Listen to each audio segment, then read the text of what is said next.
Salut à tous et bienvenue sur Outcast. Aujourd'hui on va regarder ma nouvelle liste Warhorde en 2000 points que je vais sortir pour mon prochain rapport de bataille.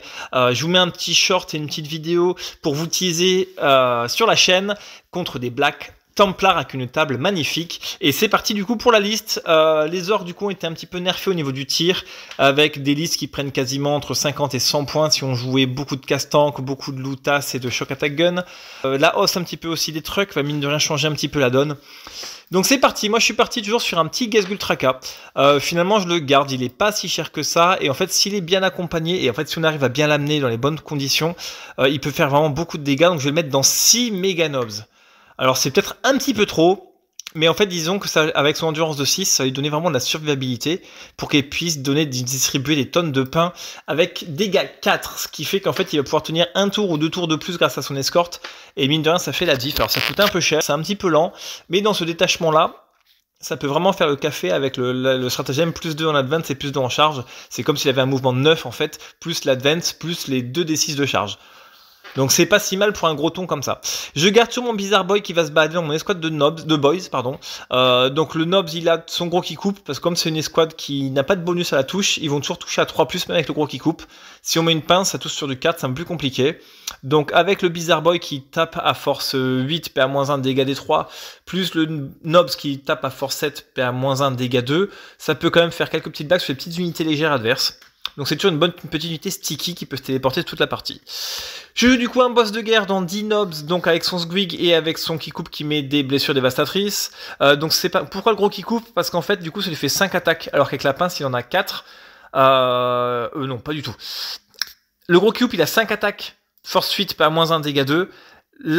Si c'est ça, la pince il aurait 4 attaques, donc moi du coup il peut monter à 10 attaques, dégâts 2, blessures dévastatrices, et il est dans l'escouade du coup de Nobs qui a 5 pinces et 5 gros qui coupe.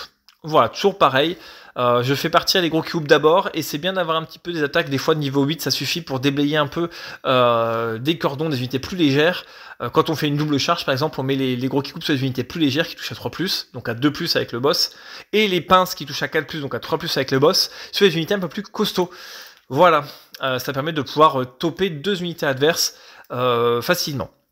Et disons que les touches à 3+ au corps à corps pour des orques, c'est quand même intéressant. Avec le +1 pour toucher du boss, ça fait du 2+, c'est vachement stable.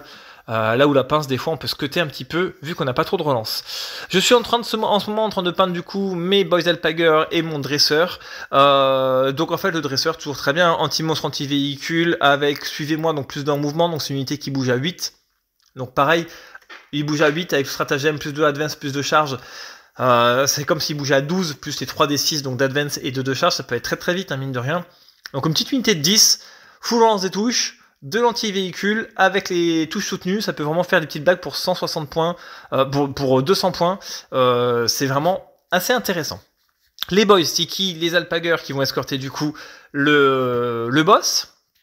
Une unité de 5 shock nobs, 5 shock boys, ça c'est pour faire du coup du scoring. Si jamais je joue contre des unités assez faibles en face, je peux carrément les déployer sur la table. S'il garde impérial ou quoi, 5 shock nobs peut se défoncer facilement une petite unité de garde. Donc ça peut être intéressant de les garder comme ça, mais sinon c'est pour du scoring. Et à côté, j'ai une unité de 10, elle c'est plutôt pour être topée. Donc soit je les mets en FEP et j'ai fait une rapid grace avec eux, s'il y a besoin. Sinon, très simplement, je bouge de 12, advance à 6, je peux charger à 2d6, j'ai le stratagème tour pour gagner du mouvement, et eux, ils ont l'advance et charge nativement, donc c'est vraiment une unité de, selon les scénarios, si on a 18 pas l'un de l'autre ou quoi, c'est une unité qui peut vraiment être très agressive. J'ai voulu la garder, justement pour garder cette agressivité sur certains scénarios. C'est juste ça. Et au cas où, ça fait quand même des boss qui peuvent aller vite sur les objectifs, qui peuvent se défendre, qui peuvent taper en mourant, c'est quand même assez intéressant. Les unités de glitching, forcément pour scorer, pour avoir des PC, pour faire les actions, pour se sacrifier, faire des cordons, toujours super intéressant. Là, du coup, j'ai décidé de jouer qu'une seule escouade de casse-tank. Voilà, 2, ça me paraissait un peu trop dans mon build. Donc je n'ai joué qu'une seule, avec donc le Pulsar Rocket forcément, et le Smash Hammer pour taper au corps à corps un peu mieux, vu qu'ils ont quand même tendance à vite se retrouver à portée de distribuer des bourre-pif avec leur endurance de 5, ils peuvent tanker un petit peu. Donc voilà, s'il reste un ou deux mecs avec le Nobs, ça peut faire quelques petits dégâts. Les casseurs, eux, bah du coup, attaque de flanc comme les casseurs de tank. Voilà, donc eux, je les mets en attaque de flanc avec une charge relançable à 9, voire à 7 si j'utilise le stratagème dessus. Le stratagème, j'en parle beaucoup, mais je peux pas utiliser à tous les tours, hein, forcément. Donc faut bien comprendre qu'en fait, ça va être des stratagèmes chirurgicales. Voilà, c'est-à-dire qu'au tour 2, hop, j'utilise sur cette unité, tour 3 sur cette unité. Voilà, ça permet d'envoyer en fait des missiles. Vraiment, c'est très très intéressant. Je vais jouer du coup une unité de 10 commandos. Pareil, pas d'équipement, un gros qui coupe sur le boss tour pour toucher à 3+ au corps à corps. Hein, j'évite le 4+, moi j'ai pas trop de chance sur les jets de touche. Donc dès que je mets des pinces et tout, ça cut si j'ai pas de boss ou des relances. Donc on touche à 3+, c'est là pour balancer des squigs, balancer des grenades et taper les unités légères. Voilà, c'est pas eux qui vont défoncer les grosses unités adverses. Donc quelques grenades, quelques squigs pour faire quelques BM sur l'unité vraiment importante. Et après, ça va dégager des cordons, ça va dégager les unités légères, ça va embourber les unités, les véhicules. Voilà, c'est ça leur rôle. C'est pour ça que je mets des gros coups pour vraiment toucher toujours à 3+, en général dans mon armée. Unité de 5 Cramboy, ça c'est pareil pour faire quelques petits tirs d'appoint, faire des secondaires, faire des missions, un petit tir de contre-charge. Et j'ai la même qui est une unité de 10 Cramboy. Donc là pareil, en fait quand ça tire ça rigole pas parce que ça fait 8 des 6 touches de force 4. Voilà, quand on a quelque chose qu'on a envie de sortir, une unité assez légère qu'on a envie de sortir, en orc c'est très intéressant d'avoir des touches automatiques. Voilà, vous voulez sortir un cordon ou quoi que ce soit, vous les mettez à portée et vous balancez 8 des 6 touches de force 4.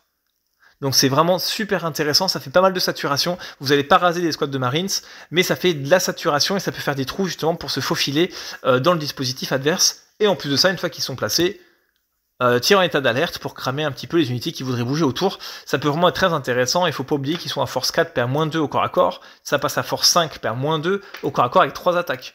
Ils touchent à 4+, c'est le gros problème, mais pour une petite unité comme ça, franchement, la PA-2 fait vraiment très plaisir. L'unité donc de Meganox qui va escorter Gazgul, donc pince et disqueuse, toujours pareil, soit j'utilise les pinces pour avoir plus d'attaque, soit les disqueuses vraiment quand j'ai des trucs qui sont très très costauds avec une grosse armure. Voilà, mais en général la pince ça fait vraiment le taf. Je garde la disqueuse sous le coude vraiment pour pouvoir m'adapter, et en WAG mine de rien ça fait quand même 18 attaques, de force 12 PA-3, de force 13 PA-3, avec le sustain tout ça, ça peut quand même faire des grosses blagues avec un Gazgul, ça peut être très très énervé. Donc j'arrive du coup à mes nobs qui vont être escortés du coup par un boss. Et ensuite, je finis une unité de 5 pillards. Donc eux, pareil, tir d'appoint et surtout des petites missions, des écrans. Voilà, pour 50 points, c'est vraiment très intéressant. Donc voilà, donc c'est une armée qui fait pile poil 2000 points en Warhorde.